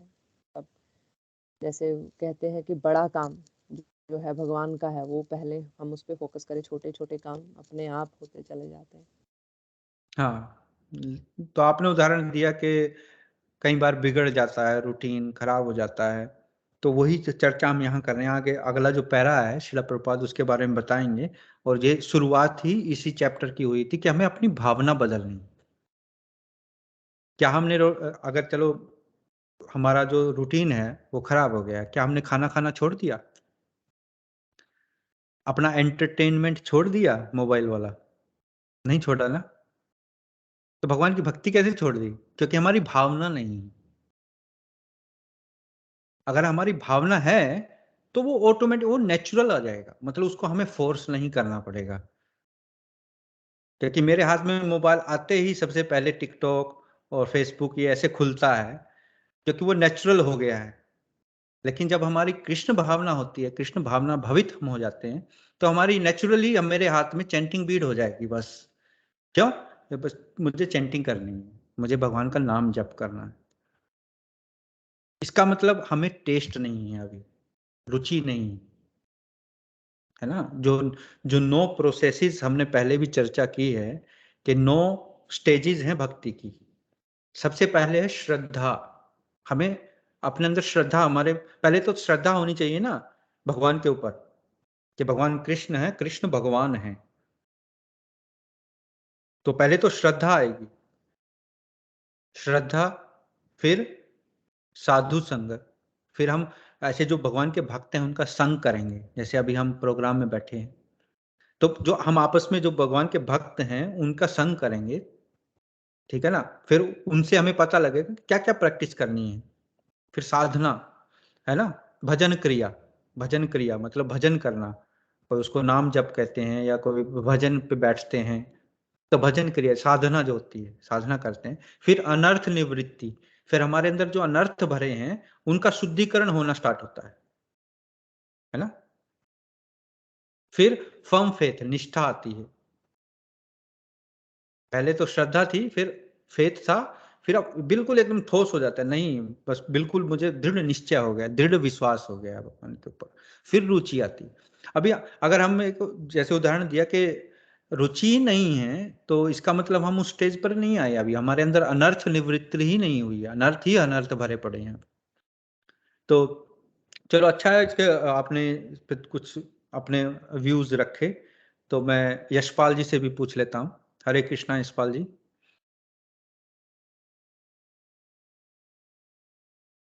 तो क्या है, हरे कृष्णा, क्या लक्ष्य है हमारा, हमारे जीवन का क्या लक्ष्य है, मनुष्य जीवन का क्या लक्ष्य है? पेड़ देखिए जी, लगाना मैं तो या बिजनेस करना, नौकरी करना, बच्चे पैदा करना, शादी करना, क्या आपके समझ में क्या है? सब कुछ यहीं पर मौजूद है, कोई दूर जाने की जरूरत नहीं है। जिसने सबसे ज्यादा धन कमा रखा है उसके साथ आप 5 मिनट का इंटरव्यू टेलीकास्ट करें कि आपने क्या पाया क्या खोया, आपको सब पता लग जाएगा। वो खुद ही कहेगा, जो मैं पहले ही कह चुका हूँ, जहां पर विज्ञान खत्म होता है ना, वहां पर ये धार्मिक हमारा शुरू हो। आज हम देख रहे हैं इतने प्लेटफॉर्म पर कि जैसे नासा की स्टडी आती है, इतना ग्रह इतनी दूर पर है, वो इतने सालों पहले हमारे पास डाटा मौजूद है। तो ये कोई आश्चर्य की बात है, कुछ होगा उनके पास जब भी मौजूद है। हम तो ये अपने छोटा मोटा कंस्ट्रक्शन करते हैं, उसी में हमारे पास जो है मेजरमेंट में गड़बड़ हो जाए। तो अब मैं लगाऊं जो अपनी स्टेज है कि हाँ भाई पैसे ही सब कुछ है, क्योंकि आपने कहा ना अभी जस्ट थोड़ी देर पहले कि भगवान की 3 शक्तियां हैं, अतरंगा, बाहरा और तटस्थ। तो आज का जो मानव है वो 85% जो हमें दिख रहा है उसको फॉलो करता है। अभी मेरे को तो आईफोन चाहिए, मेरे को तो BMW चाहिए, मेरे को तो बढ़िया लाइफ स्टाइल चाहिए। तो 85% तो उसी का फोकस है। तो अभी जैसे ही ये कोविड आया, तो कोविड के अंदर पोल खुल गई भी, भाई क्या है ये जब सब लाचार हो गए, कईयों के बिजनेस खत्म हो गए, तो कैसे एकदम आपने कहा भगवान याद आ गया एकदम से। और ये भी याद आ गया कि काश हम कुछ कर सकते। तो एकदम से भगवान के मंदिरों में या भगवान के पूजा पाठ हवन सब शुरू हो जाता है जैसे। तो ये सब कुछ यहीं पर मौजूद है, हमें ज्यादा दूर जागने की जरूरत नहीं होती। बुद्धिमान व्यक्ति वही है जो अपने आसपास से समझे। ये जो शिला प्रभुपाद ने उदाहरण दिया था श्लोक का, बुद्धा भाव समन्विता अहम सर्वस्व प्रभव, जो बीज मंत्र है, बीज श्लोक है भगवत गीता का, कि जो ये समझ जाता है बुद्धिमान वही है कि सब कुछ भगवान से आता है, भगवान की ही उस अहम सर्वस्व प्रभव, उनसे ही वो उत्पन्न हो रहा। तो यही ज्ञान जब हमें होता है तो हमें फिर कहीं जाने की जरूरत नहीं पड़ती। लेकिन जब तक ये ज्ञान नहीं है तो हम भागते रहते हैं इधर से उधर, उधर से इधर, है ना। तो ये पूर्ण ज्ञान कब आएगा? ये पूर्ण ज्ञान आएगा प्रैक्टिस से, हर रोज की प्रैक्टिस से। जिन्होंने जिन्होंने अपने रिलेटिव्स खोए हैं ना, उनको रियलिटी का पता है। उनको पहले ये था कि हर समय पैसा पैसा पैसा, अपने परिवार के लिए, अपने किसी प्रियजन के लिए पैसा पैसा। जब उन्होंने अपने प्रियजनों को, बहुत दुख की बात है, खो दिया, उनके अंदर वो पहले जैसी वो नहीं, स्पिरिट नहीं रही पैसे कमाने की, वो डाइवर्ट हो गए। तो आप खुद लगाओ वो क्या चीज चेंज हो गई। भाई पैसा तो अभी भी है, अभी भी कंपटीशन अभी भी है, लेकिन वो क्या हो गया अंदर ही अंदर, अब उनका मन ही नहीं है। तो जो अपने आसपास घटित हो रहा है उसको फोकस करना बहुत जरूरी है। मुझे ये नहीं कि मुझे कोई अवार्ड मिल गया, वो मेरी स्पिरिट बनी रहेगी। वो मेरी स्पिरिट बनी रहेगी अगर मुझे 10वीं में अवार्ड मिला है, क्या वो मेरी स्पिरिट बनी रहेगी? हाँ भाई। या मुझे किसी काम के लिए अवार्ड मिल गया, वो मेरी स्पिरिट बनी रहेगी। वो उस समय की थी। अब ये है कि हमें उससे भी अच्छा करना चाहिए, वो मायने रखता है, ना कि वो स्पिरिट वो बरकरार नहीं रखी जा सकती। हाँ, तो ये सही आपने आपने अपना जो तर्क रखा वो ठीक है कि सब कुछ जो ये तटस्थ, जो हम भौतिकता की तरफ ज्यादा भागते हैं, तो भगवान का एक ठेस, जैसे कोविड आया, एकदम सबकी पोल खुल गई, कौन कितने पानी में है और क्या क्या उस लोगों पे प्रभाव पड़ा। और बहुत सारे, चलो ये तो कोविड की बात थी, वैसे भी लोग बहुत दुखी हैं, अंदर से ही बहुत दुखी हैं। क्यों? क्योंकि चाहे आपने उदाहरण दिया ना कि जो कोई बड़ा पैसे वाला है उससे आप बात कर लो, इंटरव्यू कर लो उसका, तो उसको बिल्कुल बता देगा। क्योंकि जितना हम अपने आप को फंसाते हैं, उतना टेंशनें, उतनी एंजाइटी हमारे ऊपर हावी होती है। देखिए यहाँ पर एक सबसे जो रोचक वाली बात है ये कि आज मैं अपने परिवार मतलब अपने जो बच्चे हैं उसको अगर संस्कार नहीं अच्छे दूंगा और मैं करोड़ों अरबों रुपए कमा लूं, वो उसको उड़ा दे, नशे पत्ते में उड़ा दे, अय्याशी में उड़ा दे, तो मैं क्या हुआ? मैं मूर्ख ही हुआ ना। मुझे अपने बच्चे को अच्छी शिक्षा के साथ साथ अच्छे संस्कार भी देने चाहिए कि what is the real value of money, तब जाकर मेरा जीवन साकार है ना। श्रीमद् भागवतम का जो उदाहरण दिया शिला प्रभुपाद ने, वो यही तो उदाहरण है। उसमें श्लोक आता है श्रीमद् भागवतम में, उसमें कहा गया है कि आपको हक नहीं है पिता बनने का, गुरु बनने का, माता बनने का। क्यों? जब तक आप अपने अधीन, जो आपके अधीन आपके बच्चे हैं, आपके शिष्य हैं, उनको जन्म मृत्यु से मुक्त नहीं करा सकते, तब तक आप ये जिम्मेवारी नहीं ले सकते। तो सबसे पहले हमें अपने आप को बदलना है और फिर इसको आगे लेकर जाना है। तो बहुत अच्छा आपने पॉइंट रखा, लेकिन जो हम भावना की जो बात है वो आगे शिला प्रभुपाद बताते हैं। वो अभी हम छोटा सा एक पैरा है वो पढ़ लेते हैं, फिर इसको समापन करेंगे आज का प्रोग्राम। श्री कृष्ण जो कुछ कहते हैं वह शाश्वत सत्य होता है, उसमें परिवर्तन नहीं होता। हमारा वर्तमान व्यवसाय क्या है अथवा अर्जुन का व्यवसाय क्या था, इससे कोई अंतर नहीं पड़ता। हमें केवल अपनी भावना में बदलाव लाना है। इस समय हम केवल स्वार्थ भावना से प्रेरित हैं, किंतु हम यह नहीं जानते कि हमारा वास्तविक स्वार्थ क्या है। सच्चाई तो यह है कि हम में स्वार्थ नहीं, इंद्रियार्थ है। हम जो कुछ कर रहे हैं वह इंद्रियों को तृप्त करने के लिए ही कर रहे हैं। यही भावना है जिसे हमें बदलना है। इसके स्थान पर हमें अपने सच्चे स्वार्थ अर्थात कृष्ण भावनामृत की स्थापना करनी चाहिए। जय शिला प्रभुपाद की जय। तो यहाँ शिला प्रभुपाद बता रहे हैं कि हमें यही नहीं पता कि असली स्वार्थ क्या है। हम तो इंद्रियार्थ हैं, बस खाली इंद्रियों की तृप्ति में लगे हुए हैं। इंद्रिया ने चाहा शराब पीनी तो चलो जी, इंद्रियों ने चाहा गाड़ी लेनी है तो चलो जी उसके पीछे भागो, इंद्रियों ने चाहा आज सिनेमा देखना है तो चलो भागो आज सिनेमा घर में जाने, है ना। इंद्रियों ने कहा कि आज ये करना है, ये करना है, वो करना है, मतलब इंद्रियां तो कभी तृप्त होंगी ही नहीं। वो तो कभी इधर कभी उधर कभी वहां जैसे बंदर छलांगे लगाता है ना, एक जगह से दूसरे जगह तीसरी जगह, ऐसे चलता है हमारा मन, क्योंकि इंद्रियों का राजा तो मन है ना। तो इसलिए जो हमें भावना को चेंज करना बहुत जरूरी है। अब इसको कोई लोग समझ सकते हैं कि भावना क्या है। भावना तो एक सेंटिमेंट है। नहीं, ये खाली सेंटिमेंट नहीं है, इसको हमें समझना पड़ेगा बहुत गहराई से। इसको अगर हम ऊपर ऊपर से समझेंगे ना, भावना, अच्छा भावना, भावना तो मेरी भावना आहत हो गई, आजकल तो बहुत है कि मेरी भावना आहत हो गई, है ना।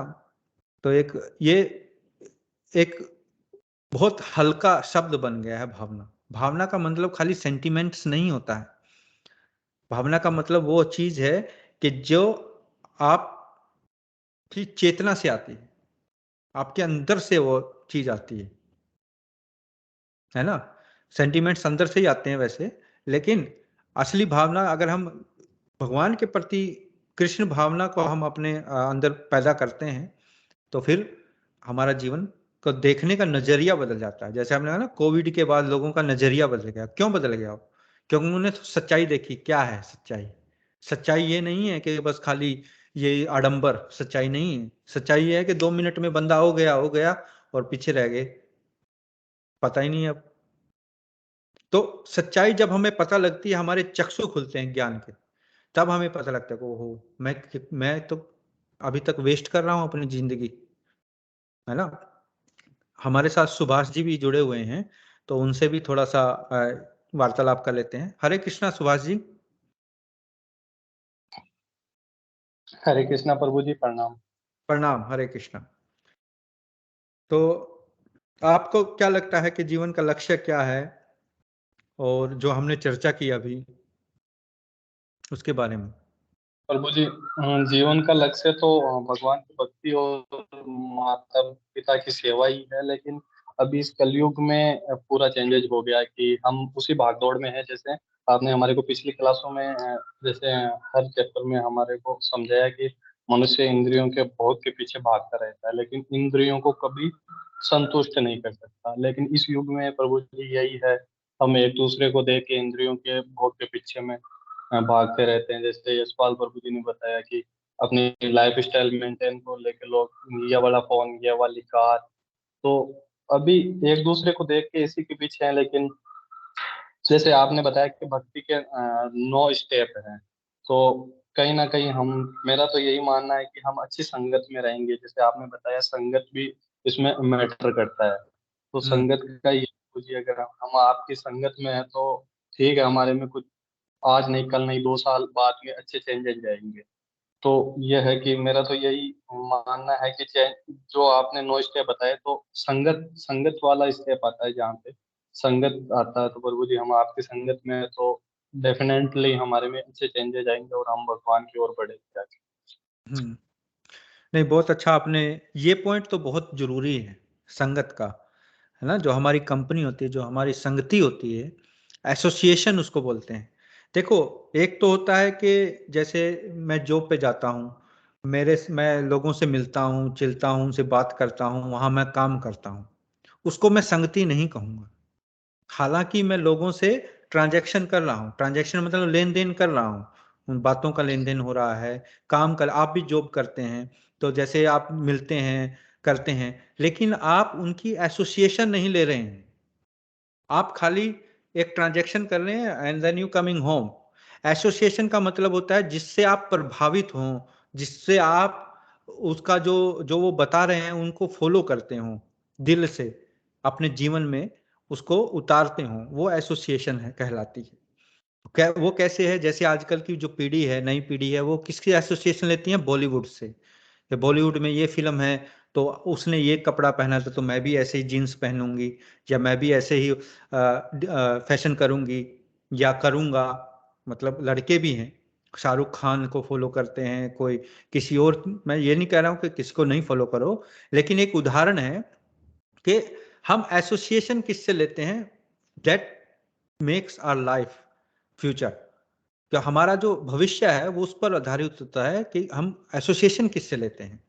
अगर हम बॉलीवुड से एसोसिएशन लेते हैं, फिल्मों से, या जो आजकल का जो संस्कृति बन गई है, लिव इन रिलेशनशिप और ये सब, अगर हम उससे एसोसिएशन लेते हैं तो हमारा भविष्य भी वैसा ही अंधकार में होगा। लेकिन अगर हम एसोसिएशन लेते हैं शास्त्रों की, भगवत गीता की, भगवान के भक्तों की, है ना, तो फिर वो हमें प्रभावित करता है। और जैसा कि आपने कहा कि हमारे हाथ में तो सिर्फ ये है कि हम प्रोग्राम अटेंड करें और करते जाएं बिना टूटे हुए। उससे क्या होगा, एक कड़ी, एक चेन बनती है ना। आज नहीं कल नहीं परसों नहीं 2 साल, जब भगवान प्रसन्न होंगे, जब भगवान की इच्छा होगी, वो हम पर कृपा कर देंगे, हमारा मनोवृत्ति चेंज हो जाएगी, वो देर भी नहीं लगेगी। क्योंकि हम ये जो प्रेयर गाते हैं ना बच्चे लास्ट में, we can only remember Krishna if Krishna remembers you. हम भगवान को तभी याद रख सकते हैं अगर भगवान हमें याद रखेंगे। अब भगवान हमें याद कैसे रखेंगे? अब समझो कि मुझे प्रधानमंत्री हैं मोदी जी, अब मैं समझूं कि मोदी जी मुझे रिकॉग्नाइज करें, कैसे? अब मैं कहता फिरूं कि मोदी जी तो मेरे यार हैं, मोदी जी तो ऐसे हैं, तो लोग मुझे, मेरे पे क्या विश्वास करेंगे? वो कहेंगे तो मार रहा वैसे ही। लेकिन अगर मोदी जी खड़े होकर कहेंगे ये संजीव मेरा यार है, मेरा दोस्त है, तो सभी लोग मुझे रिकॉग्नाइज करेंगे, है ना। ऐसे ही जब भगवान रिकॉग्नाइज करेंगे कि ये मेरा भक्त है, तो भगवान को रिकॉग्नाइज कैसे करेंगे? जब हम जो उनके जो शुद्ध भक्त हैं, जैसे शिला प्रभुपाद हैं, शिला गुरुदेव हैं, अगर हम उनको खुश करेंगे, जो उन्होंने हमें बताया है वो हम फॉलो करेंगे, तो भगवान रिकॉग्नाइज करेंगे कि हाँ ये व्यक्ति है। फिर वो माया को आदेश देंगे कि इसको छोड़ दो। लेकिन तब तक हमें प्रयास करते रहना पड़ेगा जब तक हम भगवान की नजरों में ना आए। और भगवान की नजरों में आने के लिए हमें वो काम करना पड़ेगा जो उनके जो प्रिय भक्त हैं उन्होंने हमें बताया है ना। इसीलिए हम ये फॉलो करते हैं, गुरु शिष्य परंपरा। तो आपने ये जो एसोसिएशन का जो पॉइंट है, ये इस पे हम आगे भी चर्चा करेंगे, ये बहुत अच्छा पॉइंट है। हरे कृष्णा। हरे कृष्णा प्रभु जी। हाँ यशपाल जी। ये सुभाष भाई जी ने बहुत प्यारी बात कही है, बहुत ही ज्यादा प्यारी बात, कि एसोसिएशन वाली बात, संगति की बात। अभी ये बिल्कुल डायरेक्टली कनेक्टेड है आज के समय से। अब आप लगा लो कि कोई भी अनुसंधान कई वर्षों तक किसी चीज पर खोज करता है, डिस्कवरी करता है, लेकिन वो डिस्कवरी सिर्फ एक क्षण से भी कम समय में कंप्लीट हो जाती है। आपने जैसा कि कहा कि जब भगवान चाहते हैं तो वो हो जाता है। तो देखिए प्रयोगशाला में वो कई वर्षों से एक चीज के ऊपर आविष्कार करते हैं, लेकिन जब उसका आविष्कार का पूर्ण होना तब सिर्फ एक सेकंड से भी कम समय लगता है। लेकिन अब देखो, अब इसको कैसे कि ये कई वर्षों के प्रयास से हुआ या वो एक क्षण के कारण हुआ? तो जाहिर सी बात है वो कई वर्षों के प्रयास से हुआ। तो ये बहुत अच्छी बात है। अगर हम लगातार जुड़े रहेंगे, लगातार हम संपर्क में रहेंगे, एटलीस्ट अब कई बंदे कहते हैं भाई तू तो यार यहाँ जुड़ गया, तू तो भाई बाबा बन गया, ये हो गया। भाई एटलीस्ट आई एम ट्राइंग। मैं कोशिश कर रहा हूँ भाई, कोशिश करना चाहिए। अब हम और जगह कोशिश नहीं करते, और जगह क्या रिज्यूमे देने नहीं जाते कि हमें यहाँ पे जॉब करनी है। हाँ डांस क्लास में नहीं जाते हम, हाँ कई जगह जाते हैं। तो यहाँ पे क्यों नहीं जाएंगे भाई? यहाँ पे भी जाएंगे। जब हम जाएंगे तभी तो सीखेंगे, सीखने के लिए ही तो सारे प्लेटफॉर्म हैं। हाँ। तो ये नहीं, बहुत प्यारी बात। ये आपने सही सही आपने इसके बारे में और थोड़ा इस पे प्रकाश डाला एसोसिएशन का, कि हम प्रयास करते हैं, असफल होते रहते हैं, असफल होंगे होंगे क्यों नहीं होंगे? क्योंकि हम परफेक्ट नहीं हैं, हम कोई भगवान थोड़ी हैं। हम तो जीव हैं, वो भी बद्ध जीव हैं, कंडीशनड। सिर्फ प्रयास कर रहे हैं, लेकिन उस प्रयास को भगवान नहीं भूलते। अगर आपने थोड़ा सा भी भगवान के भक्तों की सेवा करी है, इतनी सी भी, तो भगवान उसको कभी नहीं भूलेंगे। भगवान उसका फल तो हमें 100% देंगे। ये भगवत गीता में भी श्लोक है, दूसरे अध्याय का 40वां श्लोक। तो ये बहुत जरूरी है कि हमें प्रयास करते रहना है, करते रहना है, करते रहना है। फिर एक टाइम अपने आप, जैसे कोई आविष्कार होना होता है तो अपने आप हो जाता है, तो ऐसे ही फिर हमारी जो भावना है वो बदल जाएगी। तो सूत्र है इसका, जो सीक्रेट है वो है कि लगे रहो, नेवर गिव अप, कभी मत छोड़ो। बहुत अच्छा। हाँ प्रभु जी, अपने को ही कहीं ना कहीं थोड़ा दृढ़ रहना पड़ता है। जैसे मेरी एज के अकॉर्डिंग मेरे दोस्त हैं काफी सारे, तो वो मांसाहार का सेवन करते हैं। तो कई मेरे को ऐसे बोलते हैं कि भाई तो इन चीजों से, तो मैं यही बोलता हूँ कि भाई मेरे को नहीं करना। कि तो कई बार उनसे ये सारी चीजें होती है, तो मैंने यही कहा भाई ब्लड है किसी की बॉडी में, किसी लैब में तो ब्लड बन नहीं सकता, खुद किसी लैब में नहीं बन सकता। साइंस कितना भी डेवलप कर ले, कहीं पे भी कर ले, और हर जीव की एक माँ होती है। तो हमें किसी में तो यही है। मैं इससे सारे दोस्त वगैरह सारे हैं हम उम्र के, तो लेकिन मैंने इस चीजों से दूर की कैसे, तो एक समझने का ही तरीका, मैंने कहा हर जीव की माँ होती है। कुत्ता होता है छोटा, उसका बच्चा होता है, तो कुत्ते के पास जाएंगे तो वो अपने बच्चे को बचाने के लिए अपने पीछे दौड़ेगी।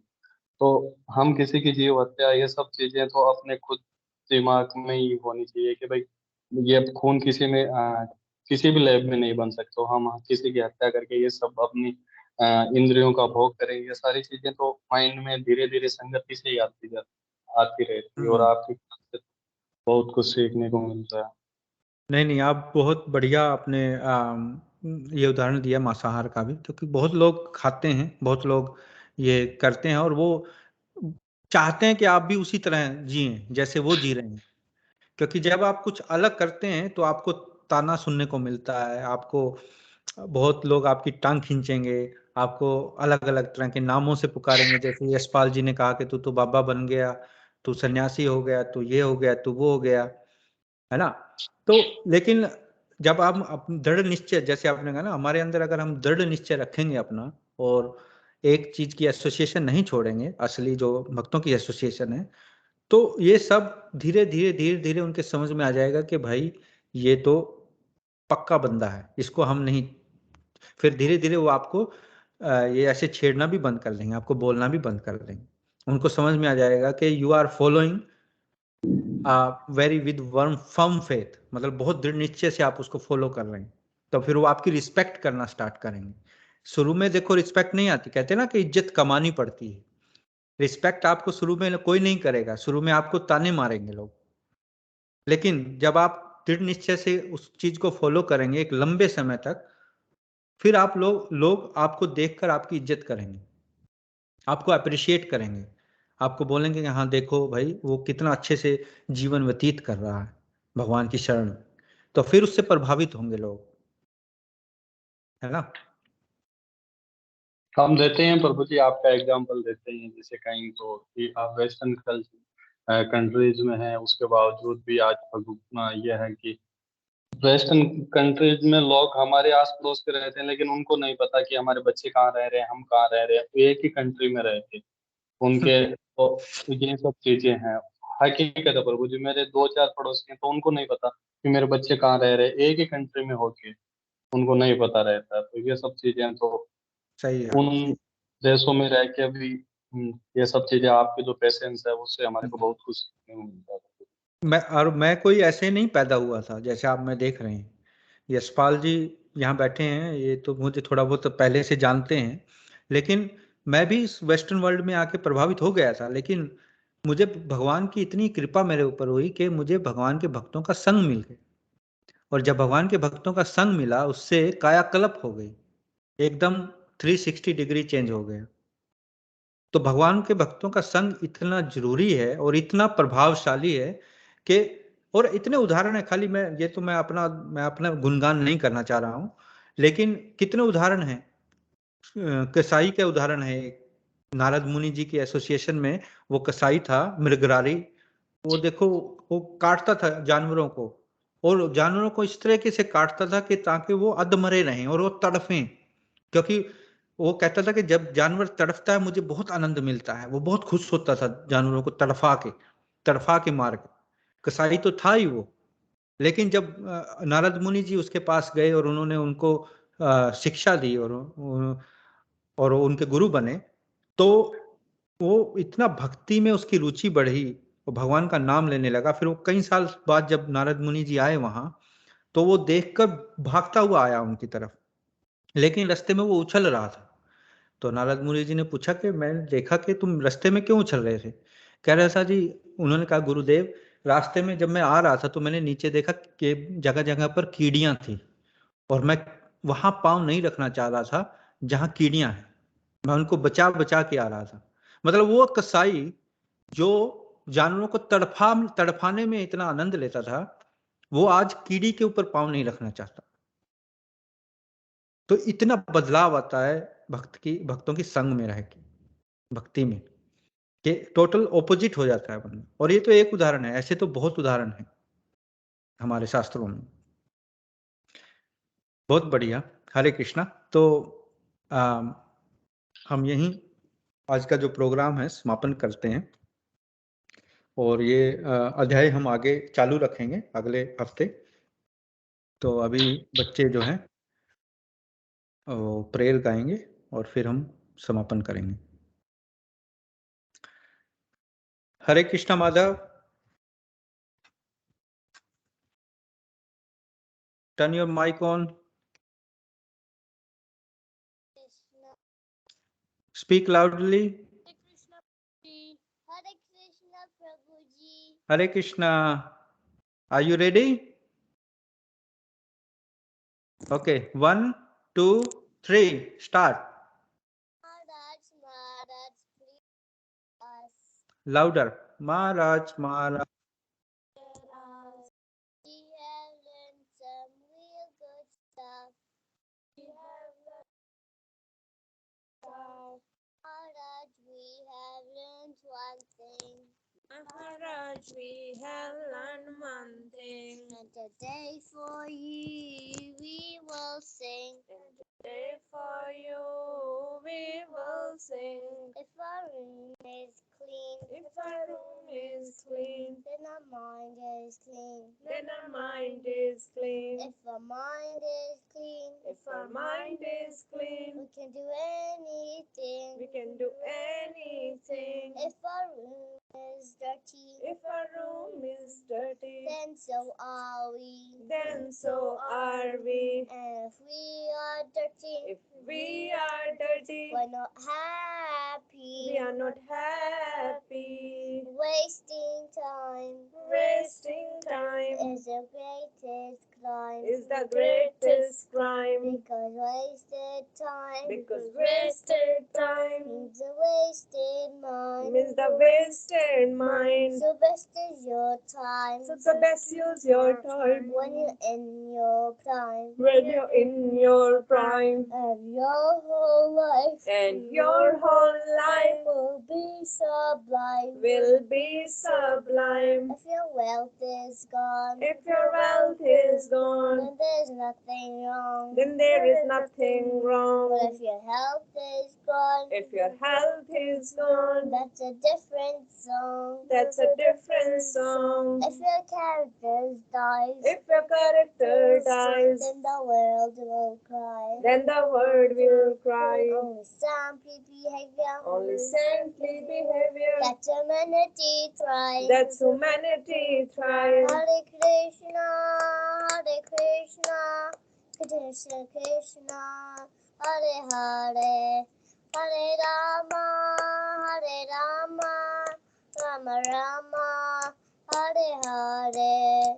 Hare Krishna, Hare Krishna, Krishna Krishna, Hare Hare, Hare Rama, Hare Rama, Rama Rama, Hare Hare. We must always remember Krishna You must always remember Krishna and never forget him too. and never forget him too.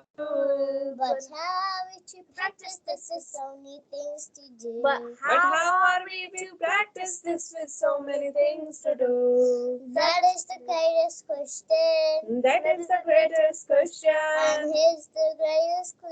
And here's the greatest clue.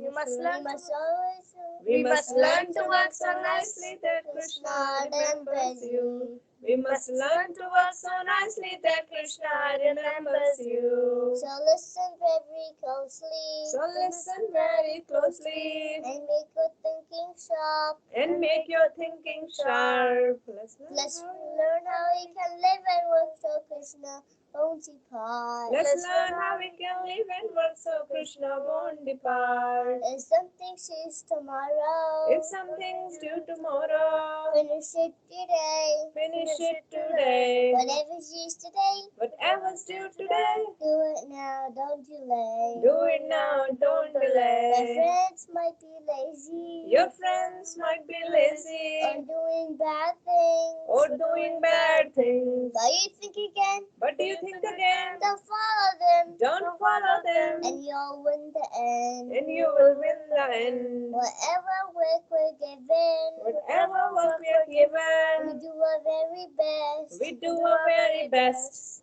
We We only only live what we need and give Krishna the rest. We only live with what we need and give Krishna the rest. This is how to live, to work and to play. You learn to live this way, always Krishna every day. This is how to live, to work and to play. You learn to live this way, you'll see Krishna every day. And when the time is up, he takes us above. You'll sing a dance to him with a heart full of love. When your time is up, he'll take us up above. We'll sing and dance with him with a heart full of love. So chant Krishna's name, his worries and his faith. Is the only way this world will ever become saint. So chant Krishna's name, his glories and his fame. Is the only way this world can ever become saint. Now please ask this greatest question. Now please ask this greatest And question find this greatest clue. and find this greatest We can clue. only remember Krishna. You can only remember Krishna If Krishna remembers you. if Krishna remembers you. Hare Krishna, Hare Krishna, Krishna Krishna, Hare Hare, Hare Rama, Hare Rama, Rama Rama, Hare Hare. Hare Krishna, Krishna Krishna, Hare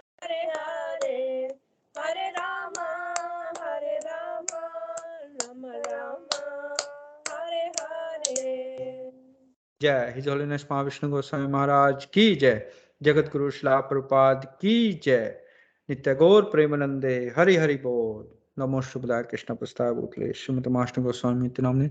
नमो शुभदाय कृष्ण प्रस्ताव भूतले श्रीमद भक्तिवेदांत स्वामी नामने। नमस्ते सरस्वती देव गौरवाणी प्रचारने निर्विशेष वाली पाश्चात्य देश तारने। जय श्रीला प्रभुपाद।